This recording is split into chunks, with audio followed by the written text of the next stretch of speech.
Bismillahirrahmanirrahim. Assalamualaikum warahmatullahi wabarakatuh.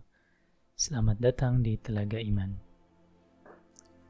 Dalam sepanjang hidup manusia, musuh utama yang akan selalu hadir untuk mengganggunya adalah setan, makhluk surga yang dicampakkan karena kesombongannya.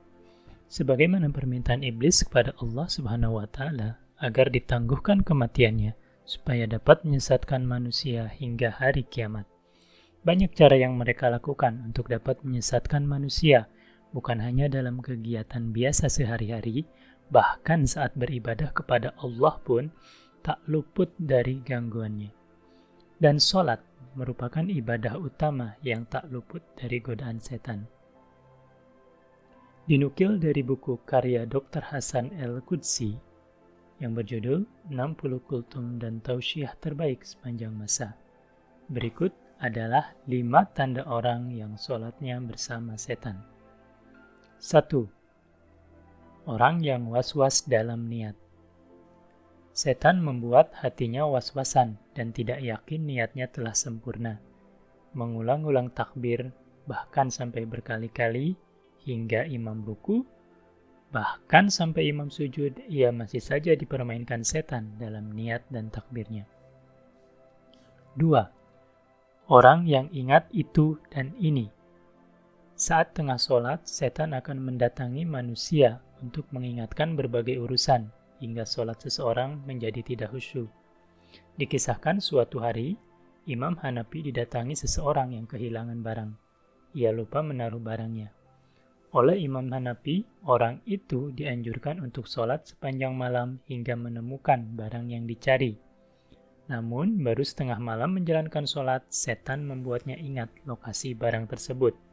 Ketika ditanya mengenai hal tersebut, Imam Hanafi menerangkan bahwa setan tidak akan senang apabila seorang hamba khusyuk dalam sholatnya, sehingga setan akan membuatnya mengingat apa yang ia lupakan saat sholat. 3. Orang yang merasa ragu buang angin.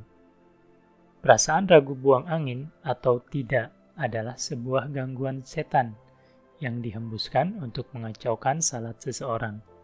Rasulullah Shallallahu Alaihi Wasallam bersabda, jika salah seorang di antara kalian merasakan hal itu, maka janganlah membatalkan sholatnya hingga dia mendengar suaranya atau mencium baunya tanpa ragu. Hadis riwayat Ahmad. 4. Orang yang tidak fokus pada sholatnya. Setan akan membuat seseorang yang sedang sholat menjadi tidak fokus dengan mencuri perhatian, menjadikan orang yang sedang sholat menengok ke sana kemari, membaca tulisan di depannya, atau teralihkan oleh dering telepon genggamnya. Dalam sebuah hadis yang diriwayatkan oleh Aisyah radhiyallahu anha, ia berkata, saya bertanya kepada Rasulullah Shallallahu Alaihi Wasallam tentang hukum menengok ketika sholat. Rasulullah Shallallahu Alaihi Wasallam menjawab, itu adalah curian setan atas sholat seorang hamba. Hadis riwayat Bukhari. 5. Orang yang sholat tergesa-gesa. Sholat tergesa-gesa sehingga sholatnya tidak tumanina.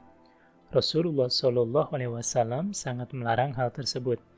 Dalam sebuah hadis, Rasulullah Shallallahu Alaihi Wasallam bersabda, sejahat-jahat pencuri adalah yang mencuri dari sholatnya. Para sahabat bertanya, wahai Rasulullah, bagaimana mencuri dari sholat? Rasulullah berkata, dia tidak sempurnakan ruku dan sujudnya. Hadis riwayat Ahmad. Demikian ciri-ciri dari orang yang sholat bersama setan. Semoga kita semua bisa terbebas dari gangguan setan dan dapat sholat dengan khusyuk. Terima kasih. Wassalamualaikum warahmatullahi wabarakatuh.